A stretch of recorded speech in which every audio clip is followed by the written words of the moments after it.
સ્વાગત કરું છું। આપણે ચેપ્ટર નંબર 2 અપૂર્ણાંક અને દશાંશ સંખ્યામાં હતા। અત્યાર સુધી આપણે અપૂર્ણાંકના સરવાળા, બાદબાકી, ગુણાકાર અને ભાગાકાર વિશે શીખી ગયા। હવે દશાંશ સંખ્યા વિશે વાત કરીએ। સૌથી પહેલા તો તમારે દશાંશ સંખ્યા ધોરણ 6 માં આવી ગયેલી છે। આપણે એનું પુનરાવર્તન કરી ગયા। અહીંયા અમુક ઉદાહરણો આપણે લીધેલા છે દશાંશ સંખ્યાઓના। પહેલી સંખ્યા છે 2.5। તો તમે ધોરણ 6 માં એવું લખતા ગુજરાતીમાં કે 2.5, પણ ખરેખર એવી રીતે લખાય નહીં। આપણે શબ્દમાં લખવાનું હોય તો આ 2 છે એ પૂર્ણાંક છે, તો 2.5 દશાંશ, પોઈન્ટ પછી એક સંખ્યા હોય, પોઈન્ટ પછી એક સંખ્યા હોય તો દશાંશ, પોઈન્ટ પછી બે સંખ્યા હોય તો શતાંશ અને પોઈન્ટ પછી ત્રણ સંખ્યા હોય તો સહસ્ત્રાંશ। હવે અહીંયા પોઈન્ટ પછી એક સંખ્યા છે એટલે આપણે શું લખ્યું 5 દશાંશ, 2.5 દશાંશ। હવે અહીંયા 3.18 એટલે પોઈન્ટ પછી બે સંખ્યા આવી છે તો શું વચાશે? એને શબ્દમાં લખવાનું 3.18 શતાંશ। એના પછી 4.368 છે। હવે પોઈન્ટ પછી કેટલી સંખ્યા છે? 368, એટલે પોઈન્ટ પછી ત્રણ સંખ્યા આવી તો સહસ્ત્રાંશ થશે। તો આપણે શબ્દમાં લખવું પડે કે 4.368 સહસ્ત્રાંશ। એના પછી 0.3 લીધા તો તમે છઠ્ઠામાં હતા ત્યારે એવું લખતા 0.3, પણ ખરેખર એ તમે લખી શકો નહીં। તમારે શબ્દમાં લખવું હોય તો શું લખવું પડે? 3 દશાંશ। શું કામ? શૂન્ય છે એ આપણે લખતા નથી, પછી પોઈન્ટ આવે છે તો, અને પોઈન્ટ પછી એક સંખ્યા છે તો આપણે એક સંખ્યા હોય તો શું કીધું? દશાંશ લખવાનું, 3 દશાંશ। અહીંયા પોઈન્ટ પછી બે સંખ્યા છે, આગળ શૂન્ય છે તો શૂન્યને આપણે શબ્દમાં લખતા નથી। પોઈન્ટ પછી બે સંખ્યા છે, 42 છે એટલે 42 શતાંશ। પોઈન્ટ પછી અહીંયા ત્રણ સંખ્યા છે 0.567, 0 ને આપણે શબ્દમાં લખતા નથી, પોઈન્ટ પછી ત્રણ સંખ્યા છે તો સહસ્ત્રાંશ આવશે 567 સહસ્ત્રાંશ। વિદ્યાર્થી મિત્રો, મને આશા છે કે તમને પોઈન્ટ પછી જે સંખ્યા છે દશાંશ, શતાંશ અને સહસ્ત્રાંશ, આ બધી સંખ્યાઓ તમને શબ્દમાં લખતા આવડતી જશે। હવે આપણે એના અંકના સ્થાન વિશે માહિતી મેળવીએ। અહીંયા તમને એક ઉદાહરણ આપેલું છે 367.549। ખરેખર આપણે આને શબ્દમાં લખવું હોય તો શું લખીએ? 367.549 સહસ્ત્રાંશ। શું કામ સહસ્ત્રાંશ લખ્યું? તો કે 1, 2 અને 3, પોઈન્ટ પછી કેટલી સંખ્યા છે? 3। આપણે અહીંયા એવું કીધું છે દશાંશ સંખ્યામાં અંકના સ્થાન, તમારે ધોરણ 6 માં આવી ગયેલું છે, ખાલી આપણે જોઈ લઈએ। અહીંયા 3 છે એ કયા સ્થાને આવેલા છે? જોઈ લઈએ, એકમ, દશક અને સો। તો 3 છે એ કયા સ્થાને છે? 100 ના સ્થાને, એટલે 300 લખાશે।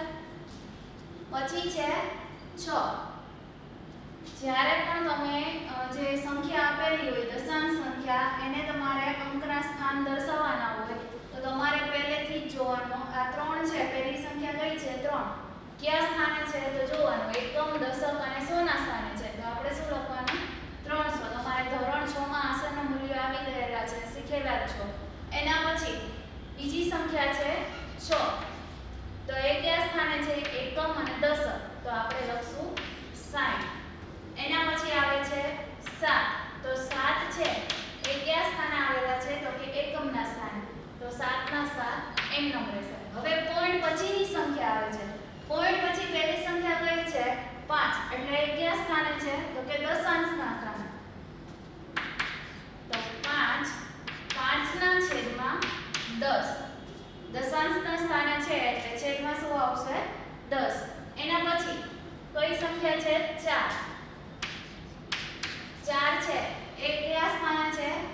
પોઈન્ટ પછી દશાંશ, પછી છે શતાંશ, શતાંશ એટલે 100, તો છેદમાં શું આવશે? 100। એના પછીની સંખ્યા છે 9, 9 છે એ પોઈન્ટ પછી આવેલા છે પણ કયા સ્થાને છે? દશાંશ, શતાંશ અને સહસ્ત્રાંશ, સહસ્ત્રાંશ એટલે 1000, તો 9 ના છેદમાં 1000। હવે જો તમને એવું કહે કે આનું વિસ્તૃત સ્વરૂપમાં આ જે સંખ્યા આપેલી છે 367.549 સહસ્ત્રાંશ, આને વિસ્તૃત સ્વરૂપમાં તમને લખવાનું કહે તો એ પણ તમારે ધોરણ 6 માં આવી ગયેલું છે, પણ આપણે એક વખત રિપીટ કરી લઈએ।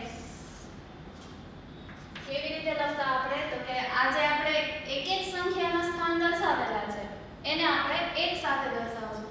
પહેલી સંખ્યા છે 3, ગુણાકારમાં શું આવશે? 100. શું કામે 100? તો કે એકમ, દશક અને 100 ના સ્થાને છે એટલે ગુણાકારમાં શું મૂક્યું? 100. પછી છે 6, કયા સ્થાને છે? 10 ના સ્થાને તો ગુણાકારમાં 10. એના પછીની સંખ્યા છે 7, તો એ કયા સ્થાને છે? એકમના સ્થાનમાં તો ગુણાકારમાં આવશે 1 પ્લસની નિશાની. હવે શું છે તો કે હવે પોઈન્ટ આવે છે. પોઈન્ટ પછીની જે સંખ્યા છે તો આજે આપણે ગુણાકારમાં 100, 10 અને 1 લીધા એને આપણે ક્યાં લખવાના? છેદમાં. હવે 5 છે એ દશાંશ છે. દશાંશ છે એટલે છેદમાં શું આવશે? 10. અહીંયા આપણે દર્શાવેલું છે 5 ના છેદમાં 10. તો આપણે લખીએ 5 ગુણાકારમાં 1 ના છેદમાં 10 પ્લસની નિશાની. પછીની કઈ સંખ્યા છે? 4. એ કયા સ્થાને આવેલી છે? દશાંશ, પછી આવે શતાંશ એટલે 4 ગુણાકારમાં 1 ના છેદમાં 100 પ્લસની નિશાની. એના પછીની સંખ્યા છે 9, તો 9 છે એ કયા સ્થાને આવેલી છે? સહસ્ત્રાંશ એટલે 9 ગુણાકારમાં 1 ના છેદમાં 1000. ફરી એક વખત જોઈ લઈએ. 367.549 સહસ્ત્રાંશ એવું આપેલું છે. હવે આગળની સંખ્યા છે એ તો તમને ખબર છે એકમ, દશક અને 100 ના સ્થાને હોય, પણ પોઈન્ટ પછીની જે સંખ્યા છે એને કેવી રીતે જોવાની? તો પહેલી સંખ્યા હોય તો એ આવે દશાંશના સ્થાને, બીજી સંખ્યા હોય એ શતાંશના સ્થાને અને ત્રીજી છે એ સહસ્ત્રાંશ.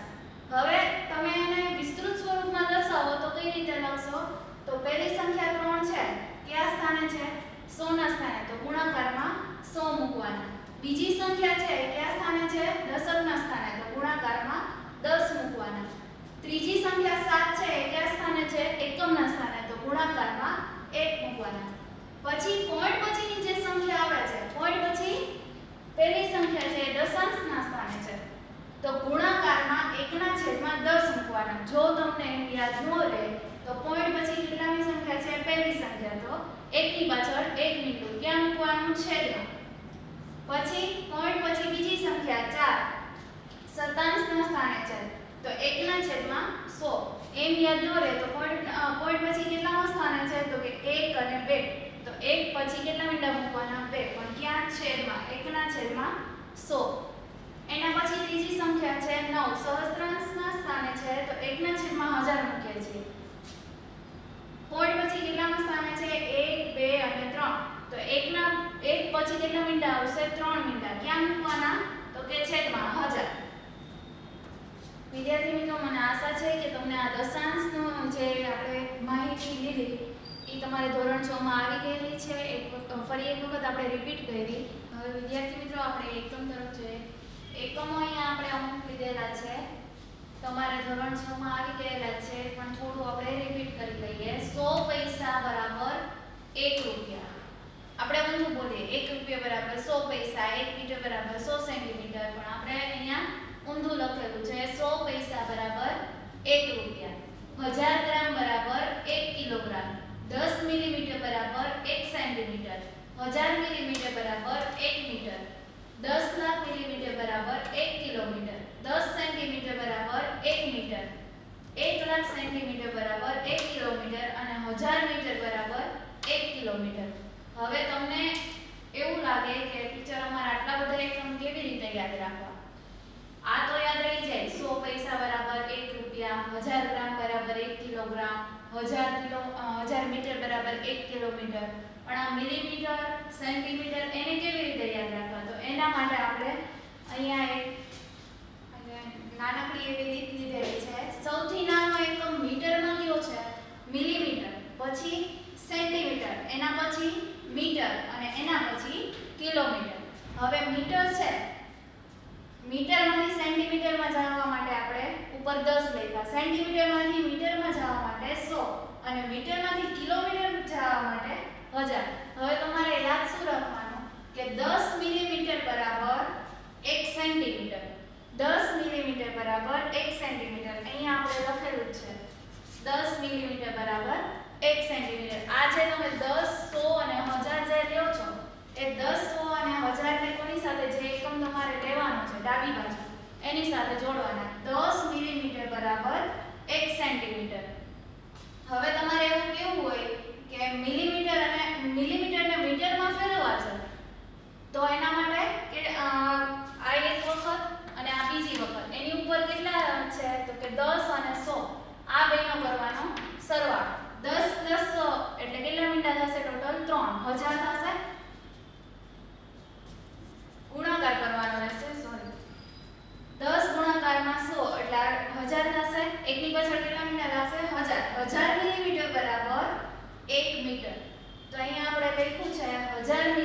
બરાબર 1 મીટર. મિલીમીટરમાંથી તમારે મીટરમાં જવા માટે તમારે કેટલા ઠેકવું પડશે? તો કે એક વાર અને બે વાર. હવે એક વાર તમે ઠેક્યા ત્યારે 10 છે, બીજી વાર ઠેક્યા ત્યારે 100. બંનેનો ગુણાકાર કરવાનો. એટલે બંનેનો ગુણાકાર કરો તો એકની પાછળ કેટલા મીંડા લાગશે? 1 2 અને 3. એટલે 1000 મિલીમીટર બરાબર 1 મીટર થશે. હવે તમારે મિલીમીટરને કિલોમીટરમાં ફેરવવું છે. તો કેટલી વાર ઠેકવું પડશે? એક વાર, બે વાર અને 3 વાર. તો આ જે 10 100 અને 1000 છે તો ત્રણેયનો ગુણાકાર કરવાનો રહેશે. ત્રણેયનો ગુણાકાર કરીએ તો એકની પાછળ કેટલા મીંડા લાગશે? તો 1 2 3 4 5 અને 6. એટલે કે 10 લાખ બરાબર 10 લાખ મિલીમીટર બરાબર 1 કિલોમીટર. તો અહીંયા આપણે લખેલું છે 10 લાખ મિલીમીટર બરાબર 1 કિલોમીટર. હવે પછી આપણે સેન્ટીમીટરનો એકમ લઈએ. સેન્ટીમીટરના એકમ માટે તો કે જે આ 100 સેન્ટીમીટર બરાબર કેટલા થશે? 1 મીટર. 100 સેન્ટીમીટર બરાબર 1 મીટર. પણ આપણે સેન્ટીમીટરમાંથી ડાયરેક્ટ કિલોમીટરમાં ફેરવવું હોય તો કેટલા ઠેકડા મારવા પડશે? તો કે 1 અને 2. હવે 1 અને 2 આપણે ઠેકડા મારીએ ત્યારે અહીંયા જે 100 અને 1000 છે બંનેનો ગુણાકાર કરવાનો. 100 અને 1000 નો ગુણાકાર કરશો એટલે એકની પાછળ કેટલા મીંડા લાગશે? 1 2 3 4 અને 5. એટલે 1 લાખ થયા. 1 લાખ સેન્ટીમીટર બરાબર 1 કિલોમીટર. તો અહીંયા આપણે લખેલું છે 1 લાખ સેન્ટીમીટર બરાબર 1 કિલોમીટર. આ તો તમને ખબર જ છે 100 સેન્ટીમીટર બરાબર 1 મીટર. હવે વાત આવે છે મીટરને કિલોમીટરમાં ફેરવવાની. તો તમને ખબર જ છે પણ ચલો આપણે જોઈ લઈએ. મીટરને કિલોમીટરમાં ફેરવીએ ત્યારે અહીંયા આવે છે 1000. તો 1000 મીટર બરાબર 1 કિલોમીટર. સાવ આસાન છે. મિલીમીટરમાંથી તમારે સેન્ટીમીટરમાં જવું હોય તો 10 મિલીમીટર બરાબર 1 સેન્ટીમીટર. એના પછી મિલીમીટરમાંથી મીટરમાં જવું છે તો 10 ગુણાકારમાં 100. એટલે કેટલા થશે? 1000. તો 1000 મિલીમીટર બરાબર 1 મીટર. મિલીમીટરમાંથી તમારે કિલોમીટરમાં જવું છે તો કેટલા થશે? 10 લાખ મિલીમીટર બરાબર 1 કિલોમીટર. વિદ્યાર્થી મિત્રો તમારે આ એકમો યાદ રાખવાના રહેશે. આપણે સ્વાધ્યાય 2.5 માં ઉપયોગી થશે. તમારે બાકી બુકમાં આ એકમો લખવાના રહેશે. હવે વિદ્યાર્થી મિત્રો સ્વાધ્યાય 2.5 નો પ્રશ્ન નંબર 1 જોઈએ. પ્રશ્ન નંબર 1 છે કઈ સંખ્યા મોટી છે તે જણાવો. હવે અહીંયા તમને અમુક દશાંશ સંખ્યાઓ આપેલી છે. બે સંખ્યાઓને સરખાવવાની છે. પહેલી સંખ્યા છે 0.5 કે 0.05. આ બે સંખ્યામાંથી કઈ સંખ્યા મોટી છે? તો સૌથી પહેલા તમારે શું જોવાનું છે? આગળની પોઈન્ટ પહેલાની સંખ્યા છે એ જોવાની. પોઈન્ટ પહેલાની સંખ્યા જો બે સરખી હોય તો પોઈન્ટ પછીની સંખ્યા જોવાની. અહીંયા પહેલા પોઈન્ટ પહેલાની સંખ્યા જોઈએ તો 0.5 માં 0 છે. અહીંયા 0.05 માં આગળ 0 છે. હવે પોઈન્ટ પછીની સંખ્યા જોઈએ. પોઈન્ટ પછી જો સરખી હોય તો દશાંશ સંખ્યા જોવાની, શતાંશ જોવાની, સહસ્ત્રાંશ જોવાની. હવે અહીંયા પોઈન્ટ પછી છે 5 અને અહીંયા પોઈન્ટ પછી છે 0. તો કઈ સંખ્યા મોટી થશે? 0.5. શું કામ? તો કે જો પહેલા એકમના સ્થાને જે 0 હતા એ તો બે સરખા છે બે સંખ્યામાં. પોઈન્ટ પછી જે પહેલી સંખ્યા આવે છે આમાં 5 છે અને આમાં 0 છે. તો કઈ સંખ્યા મોટી થશે? 0.5.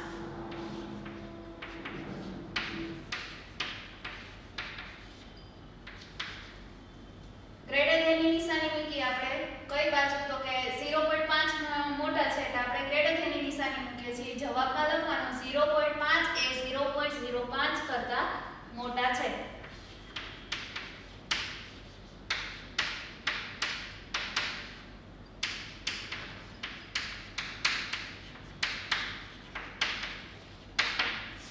એના પછી બીજી સંખ્યા છે 0.7 કે 0.5. સૌથી પહેલા પોઈન્ટની આગળની સંખ્યા જોવાની. તો બંનેમાં 0 છે. તો હવે પોઈન્ટની પાછળની સંખ્યા જોઈએ. અહીંયા પોઈન્ટ પછી 7 છે અને અહીંયા પોઈન્ટ પછી 5 છે. તો 7 મોટા કહેવાય કે 5 મોટા કહેવાય? 7 મોટા કહેવાય. તો 0.7 છે એ 0.5 કરતા મોટા થશે.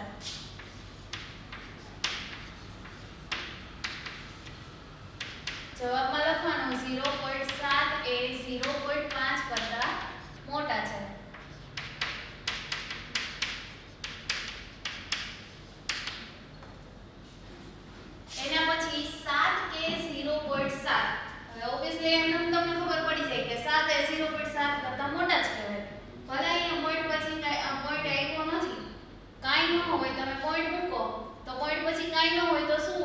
0 હોય તો 7 ગ્રેટર ધેન નિશાની 0.7 7 છે એ 0.7 કરતા મોટા છે.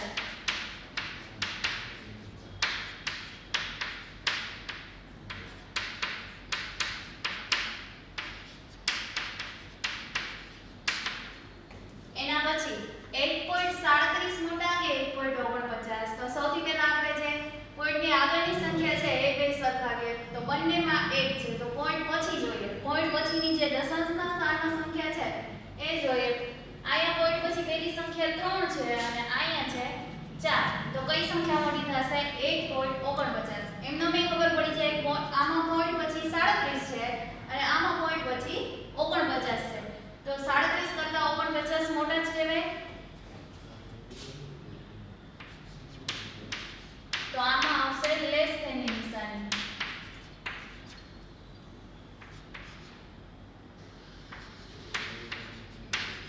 એક 1.49 એ 1.37 કરતા મોટા છે.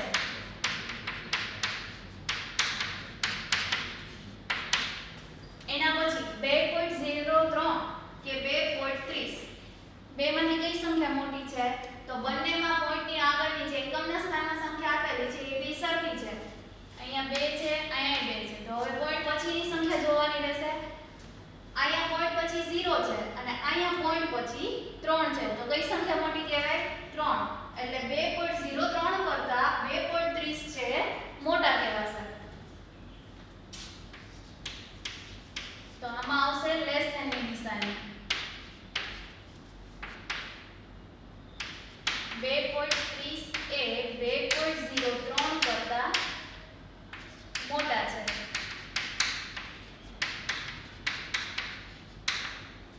એના પછી છેલ્લો દાખલો છે 0.8 કે 0.88 તો આપણે જેમ સરખાવ્યા છે એ રીતે પોઈન્ટની આગળની સંખ્યા પહેલા સરખાવો. બંનેમાં 0 છે તો પોઈન્ટ પછીની સંખ્યા જે દશાંશના સ્થાનમાં છે બંને જગ્યાએ 8 છે. હવે શું કરવાનું? અહીંયા શતાંશના સ્થાનમાં 8 છે. અહીંયા 8 પછી કંઈ છે નહીં, કાંઈ ન હોય એટલે શું હોય? 0 તો 0.80 આવું બને અને આ શું છે? 0.88. હવે 80 મોટા કહેવાય કે 88 મોટા કહેવાય? ઓબ્વિયસલી 88 મોટા કહેવાશે તો આપણે લેસ ધેન ની નિશાની મૂકશું. કોઈ પણ સંખ્યા પછી પોઈન્ટ પછીની જે સંખ્યા છે એક સંખ્યા આઈપી હોય અને એના પછી કઈ સંખ્યા ન હોય એટલે કે દશાંશના સ્થાનમાં સંખ્યા આઈપી હોય અને શતાંશના સ્થાનમાં સંખ્યા ન હોય તો શું હોય? 0. હવે 0.80 કરતા 0.88 છે એ મોટા થશે તો અહીંયા આપણે જવાબમાં લખશું 0.88 એ 0.8 કરતા મોટા છે. આ તમારે ધોરણ 6 માં આવી ગયેલું છે. આ ફરી એક વખત રિપીટ થાય છે. તમારે આ પ્રશ્ન નંબર 1 પાકી બુકમાં ગણવાનો રહેશે. વિદ્યાર્થી મિત્રો, આજના લેક્ચરમાં આપણે દશાંશ સંખ્યા વિશે અભ્યાસ કરેલો, અમુક એકમો વિશે અભ્યાસ કરેલો. એકમો તમારે ખાસ જોઈ લેવાના ફરી એકવાર અને સ્વાધ્યાય 2.5 આપણે શરૂ કરેલું એમાં પ્રશ્ન નંબર 1 જોયેલો. કઈ સંખ્યા મોટી છે? બે દશાંશ સંખ્યા આપેલી છે એમાં કઈ સંખ્યા મોટી છે? મને આશા છે કે તમને આ પ્રશ્ન નંબર 1 સમજાઈ ગયો હશે અને દશાંશ સંખ્યાઓ વિશે માહિતી મેળવી એ પણ સમજાઈ ગયેલી હશે. તમારે બાકી બુકમાં લખવાનું રહેશે. બાકીનો પ્રશ્ન નંબર 2 થી આપણે આવતા લેક્ચરમાં જોશું. Thank you.